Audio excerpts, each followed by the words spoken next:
કે કાજલની સામે પોલીસ સ્ટેશનમાં ફરિયાદ પણ નોંધાઈ છે અને પાટીદાર સમાજના કેટલાક લોકોએ કાજલના વિરોધ કરવાની પણ વાત કરી છે। નમસ્કાર દર્શક મિત્રો, કાજલ હિન્દુસ્તાનીનું નામ તમે સાંભળ્યું હશે।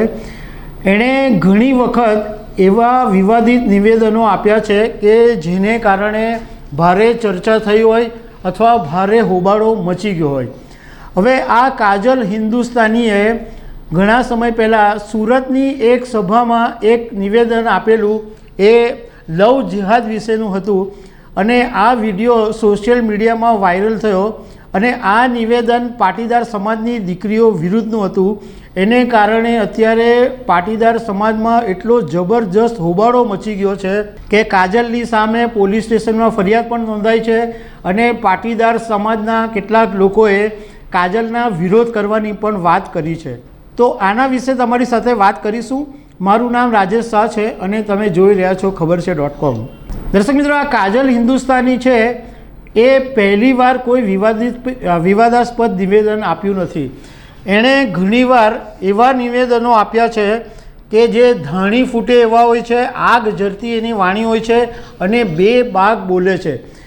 એના નિવેદનોને કારણે જૂનાગઢમાં પણ થોડાક સમય પહેલાં ભારે હોબાળો મચી ગયો હતો અને પોલીસે દોડાદોડ કરી મૂકી હતી, કારણ કે એવા નિવેદન એણે આપ્યા હતા કે જેને કારણે વિધર્મી લોકોની લાગણી દુભાઈ હતી। આવા અનેક નિવેદનો આ કાજલ હિન્દુસ્તાની આપતી રહે છે। હવે હમણાં એક એનું જે નિવેદન હતું એ સોશિયલ મીડિયામાં વાયરલ થયું અને આ નિવેદનમાં એણે એવું કીધું હતું કે મોરબીની કેટલીક છોકરીઓને હું જાણું છું, એમાંથી 7 દીકરીઓ એવી છે કે જે વિધર્મી બોયફ્રેન્ડ રાખે છે અને આ છોકરીઓને વિધર્મીઓએ 40 લાખ રૂપિયાની કાર પણ ભેટમાં આપી છે। આવું એક નિવેદન કાજલ હિન્દુસ્તાનીએ આપેલું અને એનો વિડીયો હવે વાયરલ થયો છે। આ વાત સાંભળીને પાટીદાર સમાજના લોકો રોષે ભરાયા છે અને એની સામે મોરબી સિટી એ ડિવિઝનમાં ફરિયાદ કરવામાં આવી છે। કોંગ્રેસના નેતા મનોજ પનારાએ આ ફરિયાદ કરી છે અને એણે એમ કીધું છે કે જો કાજલ હિન્દુસ્તાની જાહેરની અંદર માફી નહીં માંગે તો ગામમાંથી FIR કરવામાં આવશે અને એમણે સાથે સાથે એમ કીધું કે પાટીદાર સમાજે કાજલ હિન્દુસ્તાનીનો વિરોધ કરવો જોઈએ, એને કોઈ પણ કાર્યક્રમની અંદર બોલાવવી નહીં જોઈએ। હવે આ બધો હોબાળો મચી ગયો એટલે કાજલ હિન્દુસ્તાનીએ પોતે ચોખવટ કરી છે કે આ જે વિડીયો છે એ 1 વર્ષ પહેલાંનો છે અને સુરતનું એક પાટીદાર સમાજનો કાર્યક્રમ હતો ત્યારે આ કાર્યક્રમની અંદર મેં આ વાત કરેલી અને મને સમાજમાંથી લવ જિહાદ વિશે બોલવા માટે તે વખતે કહેવામાં આવેલું, પણ મારો ટોટલ 55 મિનિટનો વિડીયો છે અને આ વિડીયોની અંદર ખાલી 5 સેકન્ડ કટ કરીને એ એડિટ કરીને વાયરલ કરવામાં આવી છે। આમ છતાં કાજલ હિન્દુસ્તાનીએ એમ કીધું કે આ એ પાટીદાર લોકો છે જે આમ આદમી પાર્ટી અને કોંગ્રેસના ઠેકેદારો બનીને ફરે છે।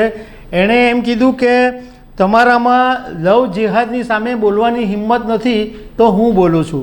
હવે આ જે કાજલ હિન્દુસ્તાની છે એના વિશે તમને થોડીક વાત કરી દઈએ કે આ કાજલ હિન્દુસ્તાની મૂળ રાજસ્થાનના સિરોહી ગામની છે અને એ 12 વર્ષની હતી ત્યારથી એના પિતાની છત્રછાયા ગુમાવેલી, એટલે એમના પિતાનું નિધન થઈ ગયું હતું અને એનું જે પરિવાર હતું એ RSS સાથે સંકળાયેલું હતું, પરંતુ કાજલ હિન્દુસ્તાનીને રાજકારણ સાથે કોઈ લેવા દેવા નહોતી। એ પછી એના મેરેજ જામનગરના બિઝનેસમેન જ્વલંત સિંગાડાની સાથે થયા હતા અને 2016ની અંદર જ્યારે એક JNUમાં એક વિડીયો વાયરલ થયો હતો અને એમાં ભારત તેરે ટુકડે હોંગે એવા જે નારા લાગ્યા હતા ત્યારે કાજલ હિન્દુસ્તાનીએ ફેસબુક પર પોતાના વિચારો પ્રગટ કર્યા હતા અને એ સ્ફોટક વિચારોને કારણે કાજલ હિન્દુસ્તાની ત્યારથી ચર્ચામાં આવી હતી અને એ પછી એ અનેક વખત આવા વિવાદાસ્પદ કે વિવાદિત નિવેદનો આપતી રહે છે। તો દર્શક મિત્રો, આવી અનેક વાતો સાથે અમે તમને મળતા રહીશું। Thank you very much.